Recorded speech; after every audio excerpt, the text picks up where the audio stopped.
Assalamualaikum warahmatullahi wabarakatuh. Perkenalkan, nama saya Aulia Hakim. Saya dengan NIM 119100199.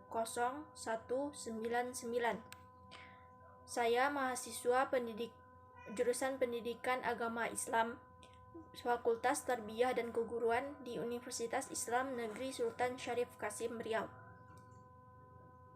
Kelas saya SLTP SLTA 4B dengan mata kuliah bimbingan konseling dengan dosen pembimbing Ibu Suci Habibah MPD.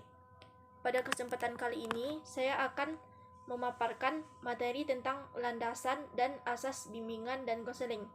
Untuk lebih jelasnya, marilah simak video ini tentang apa itu landasan dan bimbingan konseling.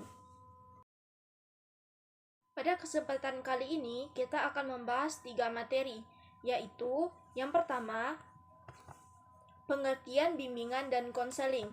Kemudian, yang kedua, landasan bimbingan dan konseling. Dan yang ketiga, asas-asas bimbingan dan konseling.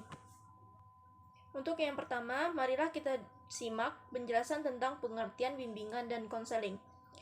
Bimbingan sebagai suatu proses pemberian bantuan kepada individu yang dilakukan secara berkesinambungan supaya individu tersebut dapat memahami dirinya dan dapat bertindak secara wajar sesuai dengan tuntutan dan keadaan lingkungan sekolah, keluarga, masyarakat, dan kehidupan pada umumnya.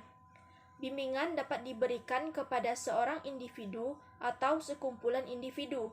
Ini berarti bahwa bimbingan dapat diberikan secara individual dan juga diberikan secara kelompok. Konseling adalah bantuan yang diberikan kepada individu dalam memecahkan masalah kehidupannya dengan wawancara, dengan cara-cara yang sesuai dengan keadaan individu yang dihadapi untuk mencapai kesejahteraan hidupnya. Kita masuk pada pembahasan yang kedua, yaitu tentang landasan bimbingan dan konseling. Secara teoritik, berdasarkan hasil studi dari beberapa sumber, secara umum terdapat 4 aspek pokok yang mendasari pengembangan layanan bimbingan dan konseling, yaitu yang pertama, landasan filosofis. Landasan filosofis adalah landasan yang dapat memberikan arahan dan pemahaman khususnya bagi konselor dalam melaksanakan setiap kegiatan bimbingan dan konseling yang bisa dipertanggungjawabkan secara logis, etis, maupun estetis. Selanjutnya yang kedua, landasan psikologis. Landasan psikologis adalah merupakan landasan yang memberikan pemahaman bagi konselor tentang perilaku individu yang menjadi sasaran layanan atau klien. Selanjutnya yang ketiga, landasan sosial budaya. Landasan sosial budaya merupakan landasan yang dapat memberikan pemahaman kepada konselor tentang dimensi kesosialan dan dimensi kebudayaan sebagai faktor yang mempengaruhi terhadap perilaku individu. Dan yang keempat, landasan ilmu pengetahuan atau ilmiah dan teknologi. Sebagai ilmuwan, konselor harus mampu mengembangkan pengetahuan dan teori tentang bimbingan dan konseling, baik berdasarkan hasil pemikiran kritisnya maupun melalui berbagai bentuk kegiatan penelitian. Selanjutnya yang ketiga, pembahasan tentang materi asas-asas bimbingan dan konseling. Yang pertama, asas kerahasiaan. Asas kerahasiaan ini menuntut dirahasiakannya segenap data dan keterangan tentang peserta didik atau klien yang menjadi sasaran layanan. Dalam hal ini, guru pembimbing berkewajiban penuh memelihara dan menjaga semua data dan keterangan itu sehingga kerahasiaannya benar-benar terjamin. Yang kedua, asas kesukarelaan. Jika asas kerahasiaan benar-benar sudah tertanam pada diri siswa atau klien, maka sangat diharapkan bahwa mereka yang mengalami masalah akan dengan sukarela membawa masalah itu kepada pembimbing untuk meminta bimbingan. Yang ketiga, asas keterbukaan. Baik klien maupun konselor harus bersifat terbuka. Keterbukaan ini bukan hanya sekedar berarti bersedia menerima saran dari luar, tetapi juga saran dari dalam. Hal ini lebih penting dari masing-masing yang bersangkutan bersedia membuka diri untuk kepentingan pemecahan masalah yang dimaksud. Yang keempat, asas kekinian. Asas kekinian juga mengandung pengertian bahwa konselor tidak boleh menunda-nunda pemberian bantuan. Dia harus mendahulukan kepentingan klien daripada kepentingan dirinya sendiri. Asas kekinian ini merupakan masalah yang dibawanya adalah masalah yang dihadapinya sekarang, bukan masalah yang dihadapinya di masa lampau maupun masalah yang akan dihadapinya di masa mendatang. Asas kekinian ini merupakan asas yang terbaru. Masalah yang dibawanya adalah masalah yang terbaru. Selanjutnya yang kelima, asas kemandirian. Dalam memberikan layanan pembimbingan, hendaklah selalu menghidupkan kemandirian pada diri orang yang dibimbing.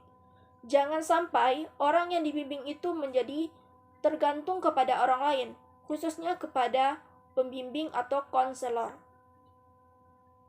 Yang keenam, asas kegiatan. Usaha layanan bimbingan dan konseling akan memberikan buah yang tidak berarti bila individu yang dibimbing tidak melakukan kegiatan dalam mencapai tujuan-tujuan bimbingan. Hasil-hasil usaha bimbingan tidak tercipta dengan sendirinya, tetapi harus diraih oleh individu yang bersangkutan dengan semangat yang membara. Selanjutnya yang ketujuh, asas kedinamisan. Upaya layanan bimbingan dan konseling menghendaki terjadinya perubahan dalam individu yang dibimbing, yaitu perubahan tingkah laku ke arah yang lebih baik. Perubahan tidaklah sekedar mengulang-ulang hal-hal lama yang bersifat monoton, melainkan perubahan yang selalu menuju ke suatu pembaharuan, suatu yang lebih maju dan lebih modern. Selanjutnya, yang ke-8, asas keterpaduan. Layanan bimbingan dan konseling memadukan berbagai aspek individu yang dibimbing. Sebagaimana yang diketahui, individu yang dibimbing itu memiliki berbagai segi aspek. Kalau keadaannya tidak saling serasi dan terpadu, justru akan menimbulkan masalah. Yang ke-9, asas kenormatifan. Usaha bimbingan dan konseling tidak boleh bertentangan dengan norma-norma yang berlaku, baik ditinjau dari norma agama, norma adat, norma hukum atau norma negara, norma ilmu ataupun kebiasaan sehari-hari. Asas kenormatifan ini diterapkan sebagai isi maupun proses penyelenggaraan bimbingan dan konseling. Selanjutnya yang ke-10, asas keahlian. Usaha layanan, bimbingan, dan konseling secara teratur, sistematis, dan dengan mempergunakan teknik serta alat yang memadai. Untuk itu, para konselor perlu mendapatkan latihan secukupnya, sehingga dengan itu akan dapat dicapai keberhasilan usaha pemberian layanan yang optimal, dan tercapailah keserasian antara pembimbing dan yang dibimbing. Selanjutnya yang ke-11, asas alih tangan. Asas ini mengisyaratkan bahwa bila seorang petugas bimbingan dan konseling sudah mengerahkan segenap kemampuannya untuk membantu klien, namun belum dapat membantu sebagaimana yang diharapkan, maka petugas ini mengalih tangankan klien tersebut kepada petugas atau badan lain yang lebih ahli daripadanya. Yang ke-12, asas Tutwuri Handayani.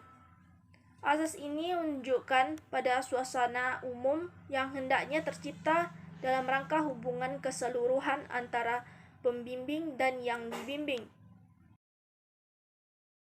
Baiklah, pada materi kali ini dapat kita simpulkan bahwa bimbingan dapat diberikan kepada seseorang individu atau sekumpulan individu Ini berarti bahwa bimbingan dapat diberikan secara individual dan juga dapat diberikan secara berkelompok. Kemudian, ada 4 macam landasan bimbingan dan konseling. Di antara 4 macam tersebut, diantaranya yang pertama, landasan filosofis. Yang kedua, landasan psikologis. Yang ketiga, landasan sosial budaya. Dan yang keempat, landasan ilmu pengetahuan ilmiah dan teknologi. Selanjutnya, asas bimbingan dan konseling. Ada 12 macam. Yang pertama, asas kerahasiaan. Yang kedua, asas kesukarelaan. Yang ketiga, asas keterbukaan. Yang keempat, asas kekinian. Yang kelima, asas kemandirian. Yang keenam, asas kegiatan. Yang ketujuh, asas kedinamisan. Yang kedelapan, asas keterpaduan. Yang kesembilan, asas kenormatifan. Yang ke-10, asas keahlian. Yang ke-11, asas alih tangan. Dan yang ke-12, asas tuturi handayani. Jika teman-teman masih ragu, dapat diulang lagi pada durasi sebelumnya. Dan sekian dari saya. Jika ada salah dan keliru, saya mohon maaf. Saya mohon kritik dan saran dari teman-teman yang membangun untuk kemajuan presentasi dari saya. Demikian yang dapat saya presentasikan. Jangan lupa teman-teman tinggalkan like-nya, komennya di kolom komentar, dan subscribe-nya.